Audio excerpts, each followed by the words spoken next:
রাজ্যের অফিসারদের হুমকি দিচ্ছে কমিশন। এই অভিযোগ তুলে সরব মমতা বন্দ্যোপাধ্যায়। বলছেন জেলা শাসকদের বৈঠকে কমিশনের বিরুদ্ধে সরব হয়েছেন তিনি, বিস্ফোরক অভিযোগ করছেন এবং অফিসারদের পাশে থাকার বার্তা দিচ্ছেন। আমার সঙ্গে সোমরাজ রয়েছেন, সরাসরি সোমরাজের সঙ্গে একবার কথা বলবো। সোমরাজ, আমি একটু প্রেক্ষিতটা বোঝার চেষ্টা করব।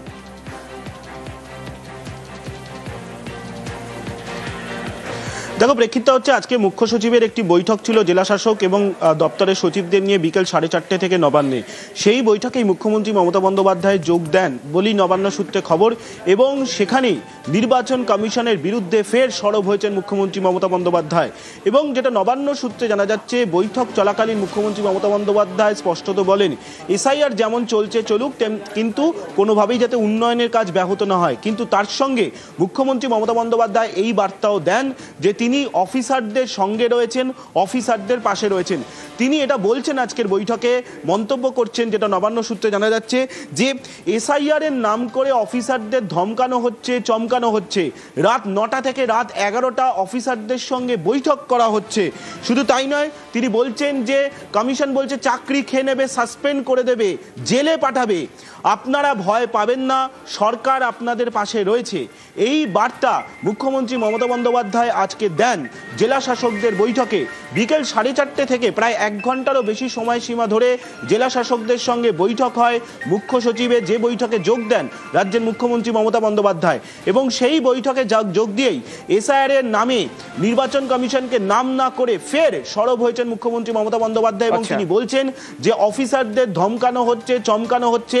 রাত 9টা থেকে রাত 11টা অফিসারদের সঙ্গে বৈঠক হচ্ছে, জেলে পাঠাবো বলা হচ্ছে, সাসপেন্ড করা হবে বলা হচ্ছে, কিন্তু রাজ্য সরকার তাদের পাশে রয়েছে। এই বার্তা আজ মুখ্যমন্ত্রী মমতা বন্দ্যোপাধ্যায় দেন। এবং শুধু তাই নয়, তিনি বলছেন যে সাসপেন্ড করার কথাও বলছে, কিন্তু রাজ্য সরকার তাদের পাশে রয়েছে, ভয় না পাওয়ার বার্তা মুখ্যমন্ত্রী মমতা বন্দ্যোপাধ্যায় এদিন বলেন। এবং পাশাপাশি তিনি এটাও বলেন যে চাকরি খেয়ে নেবে বলছে, কিন্তু চাকরি কি ওরা দিয়েছে? এই প্রশ্ন তোলেন মুখ্যমন্ত্রী মমতা বন্দ্যোপাধ্যায় নির্বাচন কমিশনের বিরুদ্ধে। এদিনে জেলা শাসকদের বৈঠকে ফের তিনি সরব হয়েছেন বলেই নবান্ন সূত্রে খবর। ধন্যবাদ সোমরাজ।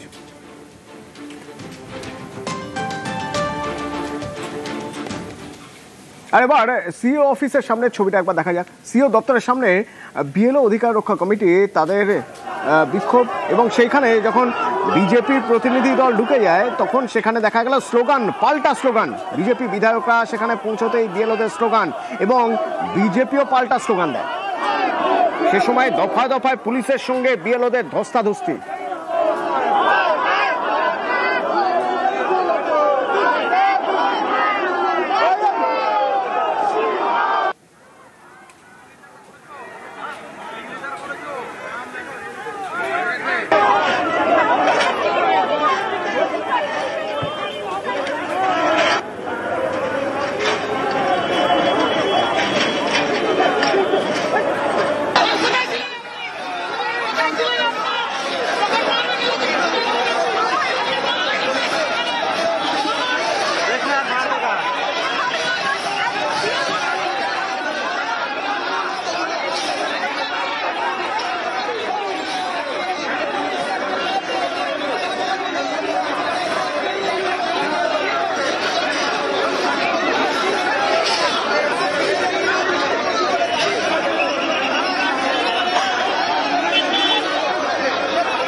স্লোগান, পাল্টা স্লোগান, দফায় দফায় ধস্তাধস্তি পুলিশের সঙ্গে বিএলওদের।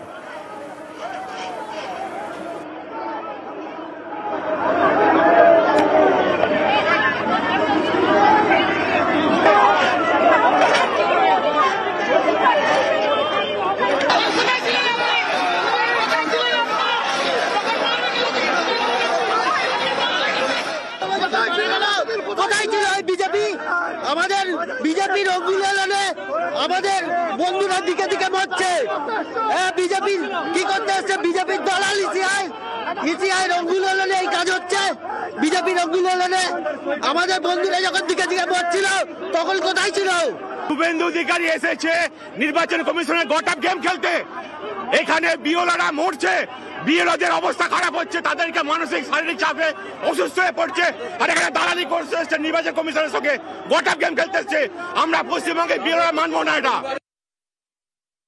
আমাদের বিক্ষোভ একটা কারণেই যে বিএলওদের যে কাজের সময়সীমা, সেই সময়সীমা যে 7 দিন যথেষ্ট নয়।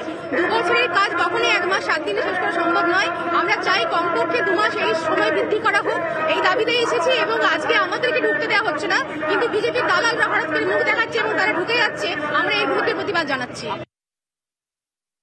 এখানে যারা আছে বাইরে, মমতার পুলিশ ওদেরকে ব্যবস্থা করে রেখেছে। আমি আসার আগে ওরা ছিল ওই নীল সাদা মঞ্চে, ওদেরকে পুলিশ নিয়ে এলো রাস্তার উপরে। এটা 144 এলাকা, এখানে মাইক বাজানো যায় 7 দিন ধরে। আমাকে 97-98 বার যেতে হয়েছে কোর্টে। এবং এখানে যে ডিসি সেন্ট্রাল ছিল, সিও কে উপর থেকে নেমে আপনাদেরকে তুলতে হয়েছে, ওইটা দেখান। আমরা এসব অভ্যস্ত, আমরা জানি। আর 4-5 মাস এই লড়াই হবে, একদম অন্তিম জায়গায় চলে এসেছে। আর এবার সরাসরি সিও দপ্তরে শুভেন্দু অধিকারী সহ বিজেপির বিধায়করা তারা ভিতরে ঢুকে গেলেন এবং সেখানে গিয়ে মুখ্য নির্বাচনী আধিকারিককে একাধিক অভিযোগ করলেন এবং ডেটা এন্ট্রিতে সিবিআই তদন্ত দাবি করলেন রাজ্যের বিরোধী দলনেতা। তৃণমূল কংগ্রেস, তার সরকার এবং আইপ্যাক কিভাবে ডাটা এন্ট্রিতে ম্যাল প্র্যাকটিসেস ফ্রড করছে, যাতে আপনার কাছে আমরা বলতে না পারি। ডিসি সেন্ট্রাল মাননীয়া ইন্দিরা দিদিমণির নেতৃত্বে কয়েকশো পুলিশ প্রথমে দড়ি দিয়ে গেট আটকেছে। এটাতে প্রমাণিত হচ্ছে যে সিও অফিস নট সেফ। 26, 27, 28 এই 3 দিনের প্রত্যেকটা এন্ট্রিকে স্পেশাল অবজারভার এবং ইসিআই টেকনিক্যাল টিমকে দিয়ে এআই ফটো স্ক্যান এবং আপনার যা যা মডার্ন ব্যবস্থা আছে অডিট করতে হবে। মাননীয় সুব্রত গুপ্ত এবং জোন অবজারভার ফিল্ডে গতকাল থেকে কাজ করছেন। তার আগে পর্যন্ত 1,25,00,000 যে রাতারাতি এন্ট্রি করা হয়েছে, এতে আপনার আইপ্যাক ইনভলভ। মিস্টার বিজয় ভারতী, মিসেস আয়সা রানী ইমিডিয়েট ডিও থেকে ডিইও থেকে বাদ দিতে হবে। গোটা ভারতে এসডিও র্যাঙ্কের অফিসাররা হচ্ছেন ইমিডিয়েট চেঞ্জ করতে হবে। আইপ্যাক এর এত সাহস হয় কি করে ডাটা এন্ট্রি সহ এর মধ্যে ঢুকেছে? এর আমরা ইন্ডিপেন্ডেন্ট এজেন্সি দিয়ে তদন্ত চাই। বাইরের রাজ্যের আইপিএস অফিসারকে আনুন, সিবিআই কে আনুন, জুডিশিয়ালকে রিকোয়েস্ট করুন, আপনি এটা টেক আপ করুন। কমিশনের পদ্ধতিতে যদি ভুলই থাকে তাহলে এসআইআর বন্ধ করা হোক। ভুল ভোটার তালিকা তৈরি করে লাভ কি? পাল্টা তো জয়প্রকাশ মজুমদারে। পক্ষান্তরে বলছেন ইলেকশন কমিশন, এটা যদি ভুল হয় তার মানে ইলেকশন কমিশন ভুল করেছে। ইলেকশন কমিশনের পদ্ধতিতে ভুল আছে। এই ভাবের ঘরে চুরি করে লাভ নেই। শুভেন্দু অধিকারী কমপ্লেনও করবেন, আবার বলবেন এসআইআর থাক, 1.5 কোটি নাম বাদও যাবে। এরকম করে হয় না। এখন যদি বলে যে এরকম ভাবে গোলমেলেই ভোটার লিস্ট তৈরি হচ্ছে, তাহলে সেই ভোটার লিস্ট তৈরি করে লাভ কি? বন্ধ করা উচিত প্রসেসটা। দেখুন, ইলেকশন কমিশনের কাজ নিয়ে সিবিআই তদন্ত খুব ভালো বলেছেন, খুব ভালো। এসআইআর এর ডেটা এন্ট্রিতে বিএলওদের চাপ দিয়ে কারচুপি করা হচ্ছে বলে অভিযোগ করছেন শুভেন্দু অধিকারী। আর পাল্টা কুণাল ঘোষের দাবি আসলে এই এসআইআর বুমেরাং হয়ে যাবে বলে এখন ভিত্তিহীন অভিযোগ করছেন, কাল্পনিক অভিযোগ করছেন শুভেন্দু অধিকারী। এই সেকশন অফ ভিডিওদের সাহায্যে বিএলওদের চাপ দিয়ে তাদের কাছ থেকে ওটিপি নিয়ে আইপ্যাকের লোকেরা মৃত, শিফটিং এবং বাংলাদেশি মুসলিম অবৈধ অনুপ্রবেশকারীদের নাম রেখে দিয়েছে। আমরা 17,111 বুথের অভিযোগ, serial number, data special observer এবং সিওকে দিয়েছি। ওনারা বলেছেন ফিজিক্যাল ভেরিফিকেশন, জোন অবজারভার এবং টেকনোলজি অ্যাপ্লাই করে যতটা সম্ভব ফিল্টার করার তারা চেষ্টা করবেন। এগুলো হচ্ছে নাচতে না জানলে উঠোন বাঁকা। এই বিজেপি বিএলএ 2 দিতে পারেনি, নির্বাচন কমিশনকে দিয়ে অনুমতি করিয়ে অন্য বাইরের পাড়ার লোক আনতে হয়েছে, তাতেও দিতে পারেনি। আপনারা বুঝতে পারছেন যে আপনাদের করা হুঙ্কার, আপনাদের এসআইআর নিয়ে বড় বড় কথা, এগুলো সব বুমেরাং হচ্ছে। আপনাদের জাতীয় নির্বাচন কমিশন, আপনারা বলেছিলেন এসআইআর চাই, তো মঙ্গল গ্রহ থেকে লোকের এসআইআর করতেন নাকি মশাই? আপনাদের লোক এসআইআর করেছে। এখন যেগুলো বলছেন এগুলো অধিকাংশ কাল্পনিক, ভিত্তিহীন। ভোটার তালিকার স্পেশাল ইন্টেন্সিভ রিভিশনে ব্যাপক পরিমাণে নাম বাদ যাওয়ার অভিযোগ তুলে জনস্বার্থ মামলা করেছিলেন সাংসদ দুলা সেন। তো সেই জনস্বার্থ মামলায় এবার এসআইআর নিয়ে কমিশন হলফনামা দিল। এসআইআরের এই হলফনামায় কি রয়েছে না, এসআইআর মানতে রাজি নয় যে ব্যাপক হারে ভোটারের নাম বাদ পড়েছে, বরং কমিশনের দাবি নির্দিষ্ট রাজনৈতিক স্বার্থে অতিরঞ্জিত অভিযোগ করা হচ্ছে। সুপ্রিম কোর্টে হলফনামা দিয়ে জানালো নির্বাচন কমিশন।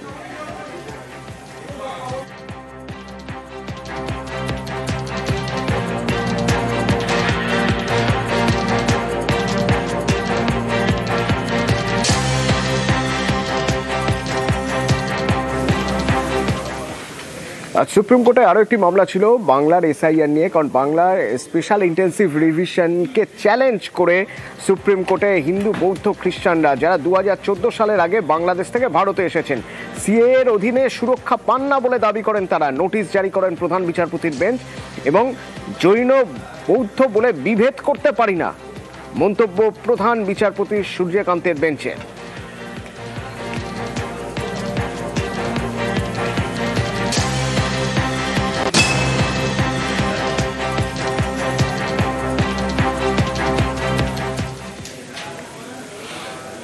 বিএলওর কাজ যাতে ভালোভাবে হয় তার জন্য তাকে সাপোর্ট করার জন্য বিভিন্ন রাজনৈতিক দল থেকে বিএলএ আছেন। বিএলএরা নিজে হিসেবপত্র ঠিকঠাক করে দেন, যারা যারা ঠিকমতো ইনফরমেশন ফর্ম ফিল আপ করতে পারছেন না তাদের হেল্প করেন।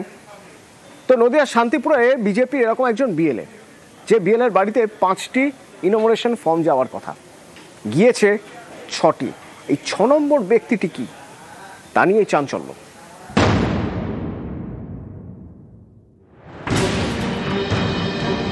নদিয়ার শান্তিপুর, এখানকার 60 নম্বর বুথ এলাকার বাসিন্দা সুভাষ চন্দ্র রায়, তার 2 ছেলে, এক ছেলে গোবিন্দ বিজেপির বিএলএ, বাড়িতে 5 জন ভোটার, তাই 5টি এসআইআর ফর্ম পাওয়ার কথা। অভিযোগ সেখানে গিয়েছে 6টি শান্তনু রায়ের নামে। বাবার নামে আমাদের ঠিকানা আর একটা সন্তান এসে, এটাকে তো আমরা চিনি না বা জানি না, এটার জন্য আমাদের সমস্যা। 2 ভাই একেতে বাবার সম্পত্তি আছে, ভবিষ্যতে দেখা গেল বাবা মারা গেল, তখন সে দাবিদার করতেই পারে, তখন তো আমাদের একটা বিভ্রান্তি সৃষ্টি হয়ে যাবে। হ্যাঁ, ভিডিও বলেছে তোমার বাবার থেকে লিখিতভাবে এটা জমা দিলে নামটা কেটে যাবে। আমাদের 87 বিধানসভার 60 নম্বর পার্টের হয়তো বাসিন্দা নন, ভোটার নন, তার ফর্মটা বিএলও কাছে চলে গেছিল। উনি যদি ওখানকার ভোটার না হন, ওখানের যে ড্রাফট রোলটা আমাদের বেরোবে সেই ড্রাফট রোল থেকে তার নাম বাদ যাবে। পরে উনি যেখানকার ভোটার সেখানে নিশ্চয়ই নাম তুলে নেবেন। বিএলও 5টির জায়গায় 6টা ফর্ম হাতে পেয়েছিল, আমাদের কাছে ফেরত করে দেবেন নিশ্চয়ই। আলিপুরদুয়ারের শামুকতলার তুরতুরি গ্রাম, এখানকার বাসিন্দা মহিদুল হক। অভিযোগ তাকে বাবা সাজিয়ে আগে ভোটার তালিকায় নাম তুলেছেন মঞ্জুর হক, এবার এসআইআর ফর্মও ফিল আপ করেছেন। ভোটার তালিকায় নাম তুলেছেন? হ্যাঁ। কার ডকুমেন্টস দিয়ে? মহিদুল হক। কি হয় আপনার? আপনার আপন বাবা নাকি পালিত বাবা? না, আমাকে ছোট থেকে পাইলে বড় করছে, বিয়ে টিয়ে দিছে। ছোট থেকে যখন বড় করছে, মানুষ করছে, তো প্রমাণ তো ওকেই চিনি আমি, অন্য জনকে তো আর চিনি না। জন্ম না দোক, আমাকে তো কর্ম করছে। কোথা থেকে নিয়ে আসছিলেন? বিহার থেকে। আমার অধীনেই এতদিন ছিল, ছোট থেকে বড় হলো, বিয়ে শাদী দিলাম, আলাদা জমি কিনে বাড়ি করে দিলাম। হ্যাঁ, সরকারি ভাবে তো আমার ডকুমেন্টস দিয়ে ওনার ভোটার ইয়েটা করা হয়েছে, এসআইআর ফর্ম পাইছে, ফিল আপ করা হয়েছে। হ্যাঁ, ফিল আপ করে দিয়েছে।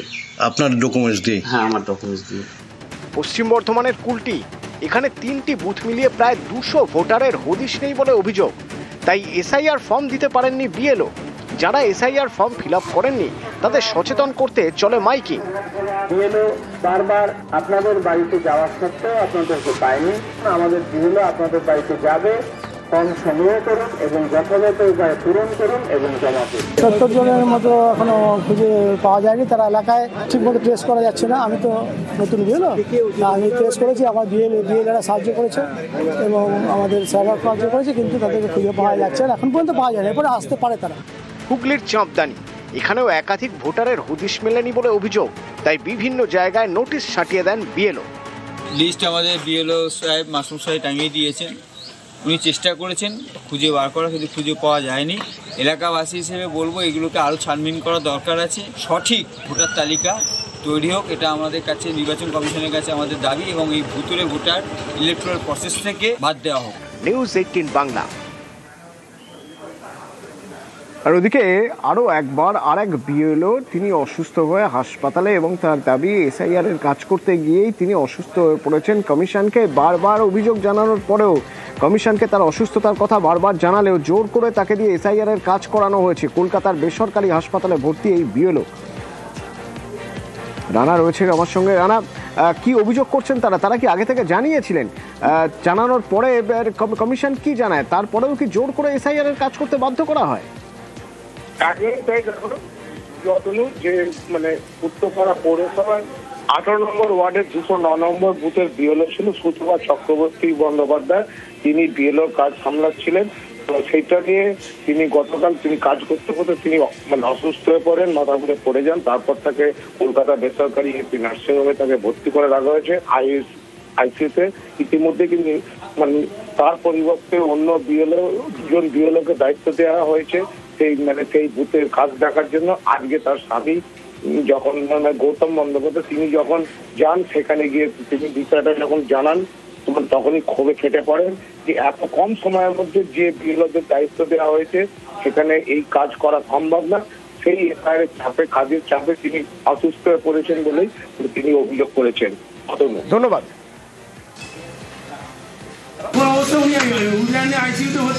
বিএলও দায়িত্ব পাওয়ার পরে এই অবস্থা হয়ে গেল। বিএলও দায়িত্ব না 4 তারিখ থেকে তো এই কন্টিনিউয়াসলি কাজ হচ্ছে, কালকে তো হয়েছে মানে এই চাপে। হ্যাঁ, এখানে আসছে, নিয়ে যাচ্ছে, আবার শ্রীরামপুরে যাচ্ছে, শ্রীরামপুর থেকে আসছে, অমানবিক একটা। আপনি জানিয়েছিলেন, উদ্বোধন কর্তৃপক্ষকে জানিয়েছিলেন? নিশ্চয়ই জানিয়েছিল। আচ্ছা আচ্ছা, এবার সবাইকে ডিজিটাইজ করে শিখতে হবে এমন কোনো মানে, উনি একটা প্রাইমারি স্কুলের হেড টিচার। হ্যাঁ, 55 ইয়ার্স 5-6 মান্থস ওল্ড। এসআইআর এর ফর্ম ফিল আপ করতে নারাজ বাঁকুড়ার আদিবাসীদের একাংশ। তাদের বক্তব্য, তারাই তো মূলবাসী, তারাই তো এই ভূখণ্ডের আদি বাসিন্দা, তারপরেও তাদের নাগরিকত্বের প্রমাণ দিতে হবে।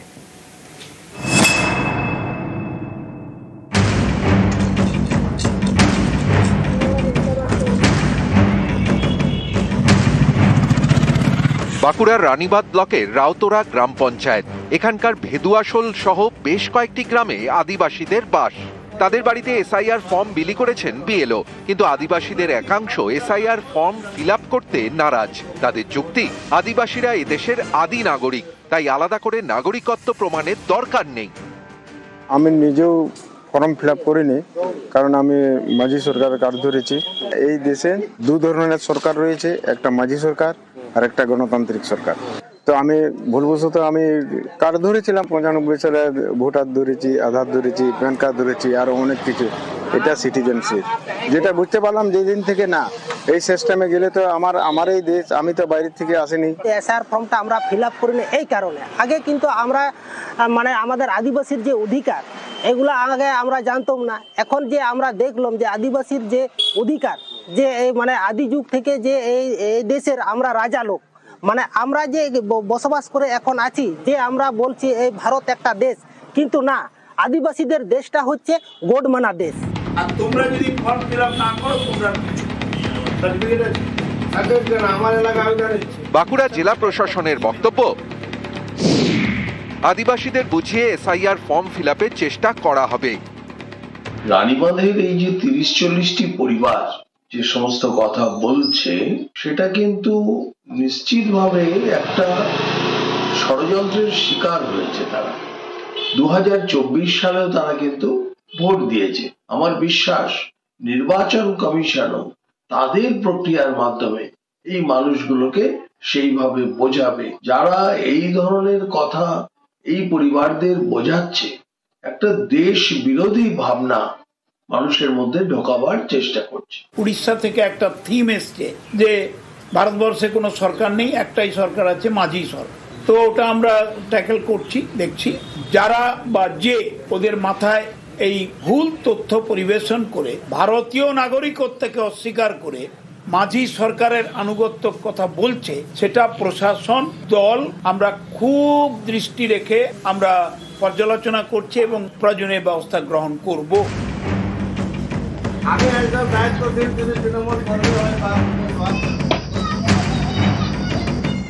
বাঁকুড়া থেকে প্রিয়ব্রত গোস্বামী, নিউজ 18 বাংলা।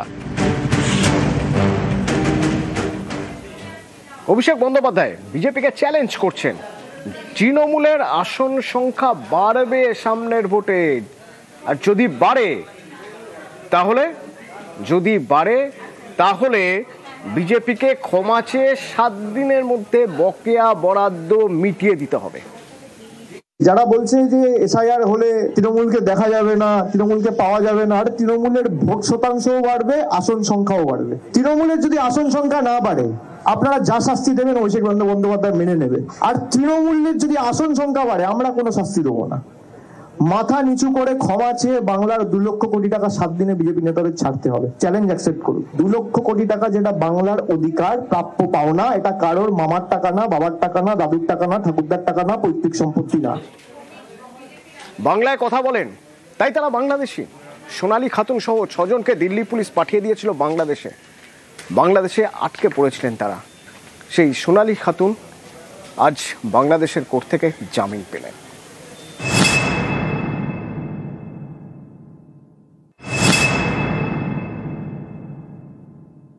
কিভাবে থাকলো কি না থাকলো আমরা তো চোখেও দেখতে পেয়েছি, এবং এতদিন ধরে কিসের লেগে ওখানে দিলে বাংলাদেশে একটা গর্ভবতী মেয়ে চলে 4-5 মাস কেজি বাংলাদেশে তাকে জেল খানায় ভর্তি করে দিলে, আর কে ক্ষতিপূরণ করবে? আমরা তো অপেক্ষা করি চোখের পানি শুকাই দিলে আমাদের বয়ান তাকান দেখতে। বাড়ি বীরভূমে, কাজ করতে গিয়েছিলেন দিল্লিতে। অভিযোগ সেখানে বাংলায় কথা বলায় বাংলাদেশি বলে সন্দেহ করে দিল্লি পুলিশ। গত জুন মাসে আটক করে অন্তঃসত্ত্বা সোনালী খাতুন সহ 3 পরিযায়ী শ্রমিককে। তাদের সঙ্গে ছিল 3 নাবালক। অভিযোগ 6 জনকে জোর করে পাঠিয়ে দেওয়া হয় বাংলাদেশে। জুন থেকে ডিসেম্বর হয়ে গেল, বাংলাদেশের জেলে তারা বন্দী। সোমবার এই মামলার শুনানি হয় বাংলাদেশের চাঁপাই নবাবগঞ্জের আদালতে। 5,000 টাকার বন্ডে সোনালী খাতুন সহ 6 জনের জামিন মঞ্জুর করে আদালত। তবে 3রা ডিসেম্বর ফের তাদের হাজিরার নির্দেশ দেওয়া হয়েছে। প্রথম থেকে যেহেতু বাংলাদেশ কোর্ট থেকেও বারবার বলা হচ্ছিল এবং ইন্ডিয়ান হাই কমিশনকেও চিঠি পাঠাচ্ছিল যে এরা 6 জনই হচ্ছে বৈধ ভারতীয় নাগরিক, এদের আধার কার্ড হচ্ছে ভারতীয় আধার কার্ডের সঙ্গে ম্যাচ করছে, এদেরকে নিয়ে যাওয়া হোক, এবং এদেরকে অবৈধভাবে পুশব্যাক করা হয়েছিল। কিন্তু ইন্ডিয়ান হাই কমিশন থেকে কোনো রকম রিপ্লাই আসেনি। সোনালী যেহেতু প্রেগনেন্ট আছে, সেই হিউম্যানিটেরিয়ান গ্রাউন্ডে এখন বাংলাদেশ কোর্টেও ওদেরকে কিন্তু জামিন দিয়েছে আজকে। সোনালী বিবিকে ঘরে ফেরাতে কলকাতা হাইকোর্টে মামলা দায়ের হয়। তাদের দ্রুত ফেরাতে বলে কেন্দ্রকে নির্দেশ দেয় আদালত। এই নির্দেশ চ্যালেঞ্জ করে সুপ্রিম কোর্টে যায় কেন্দ্র। সোমবার শুনানি ছিল সুপ্রিম কোর্টে। দেশের শীর্ষ আদালত কেন্দ্রকে বলেছে মানবিকতার খাতিরে বিষয়টি দেখতে। বুধবার ফের শুনানি। হাইকোর্টে রায় দিলে সেটাও মানা হলো না, আবার সুপ্রিম কোর্ট চলে গেল। আমরা তো বাইরে খেতে পেয়ে না, পেটের দ্বারা দিল্লি গেছিলাম, পুষ্পক করে দিল্লি থেকে একবার বাংলাদেশ পাঠিয়ে দিলে। বাংলাদেশি না ভারতীয় নাগরিক এটা একটু যাঞ্চ করে দেখতো। বাংলা কথা বলার জন্য বাংলাদেশ পাঠিয়ে দিয়ে আছে মোদী সরকার, বিজেপির। বীরভূমের পাইকরের বাসিন্দা সোনালী বিবি দিল্লির রোহিণীতে পরিযায়ী শ্রমিকের কাজ করতেন। অভিযোগ সেখানে বাংলাদেশি সন্দেহে পুলিশ তাকে আটক করে। তখন সোনালী অন্তঃসত্ত্বা। অভিযোগ বাংলায় কথা বলায় 24শে জুন সোনালী সহ বীরভূমের 6 জনকে আটক করে দিল্লি পুলিশ। 26শে জুন তাদের বাংলাদেশে পাঠানো হয়। এর প্রায় 6 মাস পর সকলকেই জামিন দিল বাংলাদেশের আদালত। কিভাবে থাকলো কি না থাকলো আমরা তো চোখেও দেখতে পেয়েছি, এবং এতদিন ধরে কিসের লেগে ওখানে দিলে বাংলাদেশে একটা গর্ভবতী মেয়ে চলে 4-5 মাস কেজি বাংলাদেশে তাকে জেল খানায় ভর্তি করে দিলে, আর কে ক্ষতিপূরণ করবে? আমরা তো অপেক্ষা করি চোখের পানি শুকাই দিলে আমাদের বয়ান তাকান দেখতে। নিউজ 18 বাংলা। জামিন হলো সোনালী বিবির, আর তারপর দেখুন চাঁপাই নবাবগঞ্জে জেল মুক্ত সোনালীরা বেরিয়ে এলেন জেল থেকে। তবে এখনই দেশে ফিরতে পারবেন না, 6 মাস পরে বাংলাদেশের কোর্টে জামিন হয়েছে ঠিকই, তবে এরপরেও তাদের হাজিরা দিতে হবে থানায়।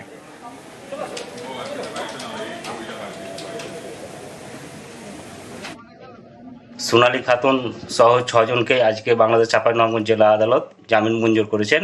যেহেতু সোনালী খাতুন একজন অন্তঃসত্ত্বা, সেই অনুসারে সেই ভিত্তিতে জামিন দিয়েছেন, এবং প্রতিটি জামিনের 5,000 টাকা করে বন্ডে তাদেরকে জামিন দিয়েছেন। 1 ডিসেম্বর আজ থেকে শুরু হলো শীতকালীন অধিবেশন। সংসদের এই শীতকালীন অধিবেশনের আগে বিহার জয় হয়ে গিয়েছে এনডিএর, আর সেই বিহার জয়ের পরে এই প্রথম অধিবেশন শুরুর আগে প্রধানমন্ত্রী বিরোধীদের জন্য কটাক্ষ তো করলেনই, তীর্যক মন্তব্য করলেন, বরং শোনা গেল কোথাও একটা তাচ্ছিল্যও করছেন।